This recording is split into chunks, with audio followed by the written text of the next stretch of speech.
Soyez bénis par l'Éternel qui a fait les cieux et la terre. Psaume 115, le verset 15.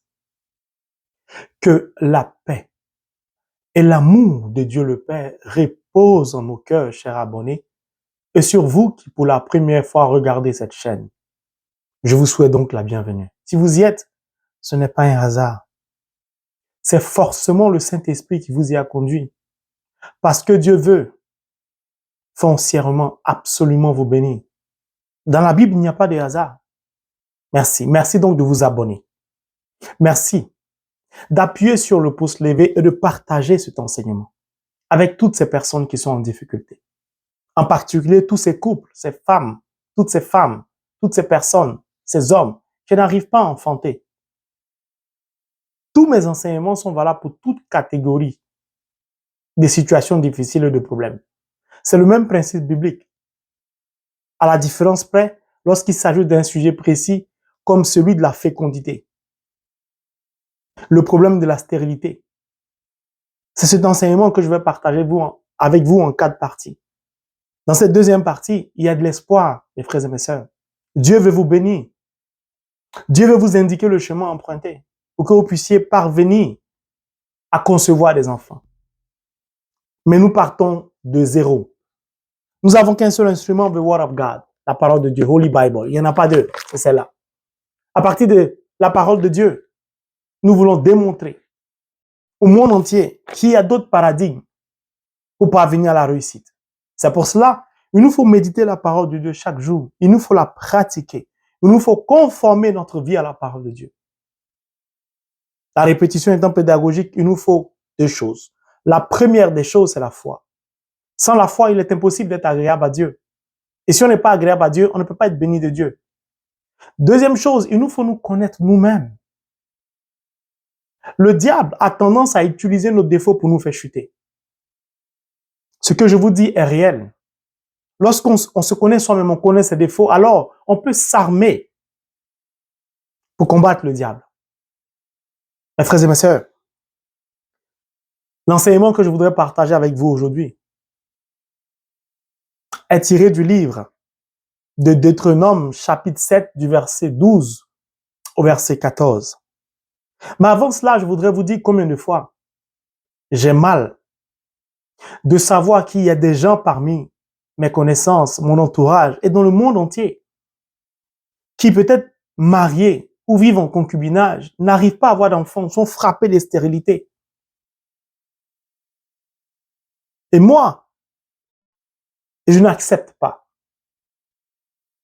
le silence de Dieu, ou du moins le comportement inapproprié de certains chrétiens qui les empêche de recevoir la grâce de Dieu.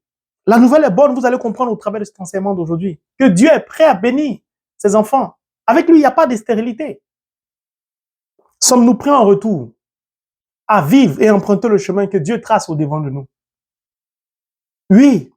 Quand vous parcourez le livre des Actes des Apôtres, Saint Paul alignait des individus, des personnes à qui il imposait les mains pour leur communiquer l'onction, pour leur communiquer l'esprit. Car l'esprit se communique. La grâce se partage. Si Dieu donc m'a accordé, moi, la grâce d'avoir des enfants, il n'y a pas de raison, car je ne suis pas un être égoïste. Ceux qui me fréquentent le savent. Je suis quelqu'un j'aime faire le bien. Je suis né comme ça. Je voudrais partager la grâce de l'enfantement que Dieu m'a accordé à mon épouse et moi, avec toutes ces personnes qui n'arrivent pas à concevoir des enfants, qui n'arrivent pas à avoir des enfants, qui sont mariés peut-être depuis 1 an, depuis 10 ans, depuis 20 ans. Toutes ces femmes stériles, tous ces hommes stériles. Oui, je vous le dis clairement. Et je prends Dieu à témoin de ce que Dieu prélève un peu de ma grâce de l'enfantement pour communiquer à toutes ces familles, à tous ces couples, à toutes ces personnes. Oui, mon cœur est généreux. Je n'aime pas vivre heureux seul. Je veux partager ma joie avec les chrétiens, avec le reste de mes frères et mes sœurs, qui ont été créés à l'image de Dieu. C'est pour cela que vous me voyez aujourd'hui, je suis devant vous pour partager cet enseignement. C'est important. Vous savez, parfois, la prière, ce n'est pas de la magie. Parfois, il nous suffit d'une prière tellement simple pour obtenir le résultat, pour voir le miracle de Dieu s'opérer dans notre vie. Parfois, on pense qu'il faut prier de façon extraordinaire pour être béni. Non, l'enseignement d'aujourd'hui va vous le démontrer. C'est tellement simple. Mais tout dépend de nous. Alors, nous allons y aller directement. Deutéronome, chapitre 7, versets 12 et 14, qui dit, et je cite, « Si vous êtes attentifs à ces règles, si vous veillez à les mettre en pratique, le Seigneur ton Dieu maintiendra fidèlement en ta faveur l'alliance qu'il a conclue avec tes ancêtres. Dans son amour, il te bénira, il t'accordera de nombreux enfants. Il bénira le fruit de ton corps, le fruit de la terre, blé, vin, huile. Il augmentera tes troupeaux lorsque tu entreras dans le pays qu'il t'attribue, comme il t'a promis, comme il a promis à tes ancêtres. » Dernier verset 14. Tu seras béni plus que les autres peuples. Aucun homme, aucune femme et aucune de vos bêtes ne souffrira de stérilité. Dieu nous dit clairement au travers de sa parole, si vous êtes attentifs à ces règles, si vous veillez à les mettre en pratique, Dieu nous demande simplement de lire sa parole et de la mettre en pratique. Car si nous veillons à mettre sa parole en pratique, il maintiendra l'alliance qu'il a conclue avec nos ancêtres. Je voudrais te dire simplement et clairement, ce n'est pas normal que tu sois stérile et que tu ne sois pas féconde. Parce qu'une alliance a été déjà nouée avec nos ancêtres. Avec Abraham, par exemple. Dieu, avant d'accorder à Sarah et Abraham des enfants, a noué, a tissé une alliance. Il a changé leur identité. Abraham, père d'une multitude de nations. Sarah, pareil. Puis, il a donné à ce couple un enfant et plusieurs descendances. Ici, il est important de comprendre que c'est une promesse faite par Dieu. Dieu n'est pas un menteur. Dieu n'est pas un menteur. Il dit, tu seras béni plus que les autres peuples. Aucun homme, aucune femme et aucune de vos bêtes ne souffrira de stérilité. Dieu dit, si tu conformes ta vie à sa parole, si tu marches conformément à sa parole, si tu as sa crainte, si tu pratiques la justice, lui te donne l'assurance que la stérilité ne va pas s'approcher de toi. La stérilité peut même pas, la stérilité peut pas t'habiter. Quand l'enseignement précédent, Dieu ne peut pas créer un être humain avec des dysfonctionnements, avec des anomalies. Dieu t'a créé, mon frère. Dieu t'a créé, ma sœur, sans anomalie, sans dysfonctionnement. Dieu n'a pas besoin que tu aies des ovaires ou des ovules. Que tu en aies ou que tu n'en aies pas, Dieu peut te donner des enfants. À condition que tu entres dans une alliance avec lui. Mais c'est quoi une alliance? Une alliance, c'est une union entre deux personnes, entre Dieu et son peuple que nous sommes. L'alliance a déjà eu lieu avec le peuple d'Israël, avec Abraham, comme je viens de vous le dire. Il a promis à Abraham, Genèse chapitre 15, je bénirai ta descendance. Elle sera nombreuse. Nous sommes des descendants d'Abraham. Nous sommes héritiers de la promesse faite à Abraham. Mieux, Dieu, par l'avènement, la mort et la résurrection du Christ, une nouvelle alliance nous est donnée, ce qu'on appelle le Nouveau Testament. Par la mort et la résurrection du Christ, nous sommes entrés dans une nouvelle alliance avec le Christ. Alors, est-ce que nous respectons les règles de cette alliance? Est-ce que nous respectons les accords de cette alliance? That is the question. Parce que Dieu est sûr de respecter les règles de l'alliance dans laquelle il est entré avec nous. Car ce n'est pas nous qui avons décidé d'entrer en alliance avec Dieu. C'est Dieu qui a décidé d'entrer en alliance avec nous. Et il dit, Dieu nous aime tant. Il veut tellement nous bénir. Lorsque Dieu dit que même dans ton troupeau, ton bétail, c'est-à-dire que dans les animaux, il n'y aura pas de stérilité. Est-ce que vous comprenez la profondeur de la divinité, de la bonté de Dieu? Si Dieu est capable de multiplier tes animaux, ton troupeau, ton bétail, pensez-vous sincèrement que Dieu n'est pas capable de nous donner de nombreux enfants? C'est ce qu'il dit au verset 13. Il te bénira, il t'accordera de nombreux enfants. Ce n'est pas toi qui vas lui demander, lui, il va t'accorder. Tu as besoin d'entrer dans une alliance avec Dieu. C'est pourquoi Dieu lui-même va dire à Josué, attache-toi à ma parole jour et nuit, ne t'en sépare pas. Médite la jour et nuit et tu réussiras dans tout ce que tu entreprends. C'est la parole de Dieu, c'est tout.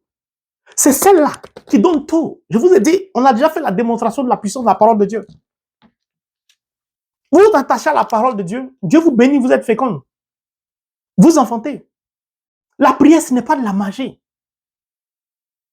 Une alliance, c'est une union. Ce que le diable utilise, aujourd'hui on utilise à tort et à travers, c'est un pacte qui nous lie à Dieu. Lorsque nous sommes baptisés, nous acceptons d'accueillir le Christ, le sauveur de l'humanité. Nous décidons d'emprunter le chemin du baptême, de nous faire baptiser, d'être marqués du sceau de l'Esprit Saint. Nous entrons ici, de par notre baptême, dans l'alliance au travers de la mort et la résurrection du Christ avec Dieu. À partir de là, je dis bien à partir de là, aucun être humain ne doit souffrir. Car Dieu est saint, Dieu est pur. Dieu nous a créés, nous sommes des êtres saints et purs. Aucune maladie, aucune souffrance ne peut nous toucher. C'est lorsque nous nous éloignons de la parole de Dieu, Holy Bible, des Saintes Écritures, lorsque nous ne conformons pas notre vie à la parole de Dieu, lorsque nous péchons, tous son péchés sont privés de la gloire de Dieu. C'est ce qui nous cause tous les problèmes du monde. Quel que soit ton problème, quelle que soit ta difficulté, là c'est la stérilité. Mais cet enseignement est valable pour même la pauvreté, les difficultés financières, le chômage. Tu n'arrives pas à acheter une maison, tu n'arrives pas à te marier, tu n'arrives pas à tout ce que vous pouvez imaginer comme difficulté. Il n'y a qu'un seul chemin emprunté.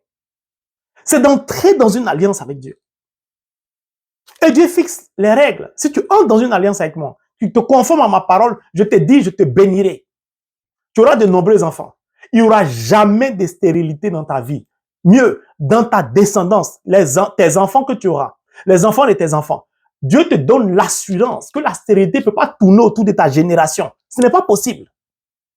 Aussi longtemps, il l'a dit lui-même, aussi longtemps que tu maintiendras cette alliance. Si vous êtes attentif à ces règles, si vous veillez à les mettre en pratique, le Seigneur, ton Dieu, maintiendra fidèlement en ta faveur l'alliance qu'il a conclue avec tes ancêtres. C'est tout. Ce n'est pas de la magie. Une alliance, c'est une union. Je vous donne un exemple simple et clair. Quand vous partez, certaines personnes vont chez les marabouts, les féticheurs ou dans des sectes. Le féticheur ou le sorcier ou le génie vous donne des règles. Envoie un mouton, envoie un bélier ou, je ne sais pas, le voyant va ouvrir des cartes. Je ne sais pas, des bêtises pareilles. Certaines personnes ne trouvent pas d'inconvénients, sont prêtes à se conformer aux règles du féticheur, du génie ou d'une eau dans laquelle quand on se plonge, on a des enfants. Tel jour, il faut sortir nu. Tel jour, il ne faut pas toucher ton mari. Des pratiques mystiques qui n'ont pas de sens. Mais nous sommes prêts parfois à nous plier à des règles incongrues, incompréhensibles, simplement pour avoir un enfant. Alors qu'avec Dieu, c'est tellement simple. Il te demande d'entrer dans une alliance avec lui. Je vais prendre un exemple. Car Dieu n'entre pas dans une alliance avec n'importe qui, n'importe comment. Parce que Dieu sait que l'homme est mauvais. Dieu sait que l'homme est de mauvaise foi. Dieu sait que l'homme a une double facette. De toute façon, c'est lui qui nous a créés. Pourquoi je vous le dis? Dieu se respecte. Quand Dieu entre dans une alliance avec quelqu'un, Dieu est sûr de respecter sa part du contrat, entre guillemets. Est-ce que nous pouvons dire autant? Je vais prendre un exemple simple et clair. Vous prenez deux pays. Vous prenez par exemple la France et la Côte d'Ivoire. Je vous ai dit parfois, le diable connaît mieux les codes spirituels que nous. L'alliance, beaucoup de chrétiens ne prêtent pas attention à l'alliance. Pourtant, ils sont baptisés. Nous sommes dans une alliance avec Dieu qu'on est baptisé. Beaucoup de chrétiens oublient de prier avec l'alliance. Oublient de respecter les règles de l'alliance. Mais c'est l'alliance qui est traduite par les accords de coopération. Vous allez comprendre où je veux en venir. La Côte d'Ivoire et la France, par exemple, ont signé un accord de coopération militaire. Il y a des accords de coopération économique. La France est censée défendre la Côte d'Ivoire. en cas d'attaque militaire. La Côte d'Ivoire est frappée par une rébellion. La Côte d'Ivoire brandit l'accord de coopération militaire et demande à la France de voler à son secours afin qu'elle puisse chasser les rebelles hors de la Côte d'Ivoire.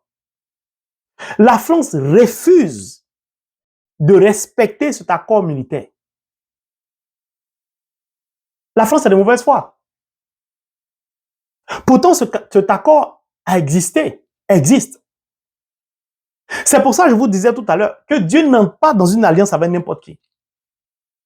Quand la France, en refusant de voler au secours de la Côte d'Ivoire, brise ainsi l'accord de coopération qui normalement est censé ne plus exister. Le double jeu, c'est le comportement des êtres humains. Je vous ai dit, tout ce que l'être humain produit n'est pas bon. C'est suivi de catastrophes et de drames. Prenez un autre exemple où il y a une bonne foi. Le Mali est en accord de coopération avec la Russie. Nous voyons le résultat aujourd'hui. Le Mali a réussi à se défendre contre les terroristes. Je vous donne ces deux exemples des pratiques mystiques du féticheur, du marabout, qui donnent des règles auxquelles certains chrétiens se soumettent. Ça n'a pas de sens. Et les accords de coopération, c'est pareil. La Russie respecte son accord de coopération avec le Mali. La Russie vole au secours du Mali. Et le Mali s'en sort. Dieu a besoin de savoir si nous sommes sérieux lorsque nous voulons entrer dans une alliance avec lui. Il faut prier simplement. Je vous donne le témoignage de cet homme qui, en France, apparaît le monial. Pour ceux qui savent où ça se trouve, c'est un lieu de prière où on fait beaucoup de retraites, des enseignements. Ce monsieur s'y est rendu simplement comme ça pour participer à une prière, à une évangélisation, pour écouter. Et il a formulé une prière simple. Il a demandé simplement au Seigneur d'accorder à sa belle-sœur qui n'arrive pas à avoir d'enfant, d'enfanter, et il a prié pour une de ses collègues qui n'arrivait pas à avoir d'enfant, pardon. Il a dit, Seigneur, accorde à ma collègue d'avoir un enfant, accorde à ma belle-sœur d'avoir un enfant. C'est pas normal qu'ils n'aient pas des enfants. Je compte sur toi, je sais que tu vas le faire. Un mois après, les deux femmes sont tombées enceintes. Il est venu rendre le témoignage. C'est-à-dire que parfois, les chrétiens pensent qu'il faut prier de façon extraordinaire. Dieu est simple. Soyons simples dans nos prières. Je t'invite alors, ma soeur, je t'invite mon frère, je t'invite toi, qui es en couple avec ton partenaire. Si vous n'arrivez pas à avoir des enfants, à partir d'aujourd'hui, entrez dans une alliance avec Dieu. Si votre vie n'était pas conforme à la parole de Dieu, revenez en arrière et entrez dans la conformité de votre vie à la parole de Dieu. Et utilisez le verset biblique.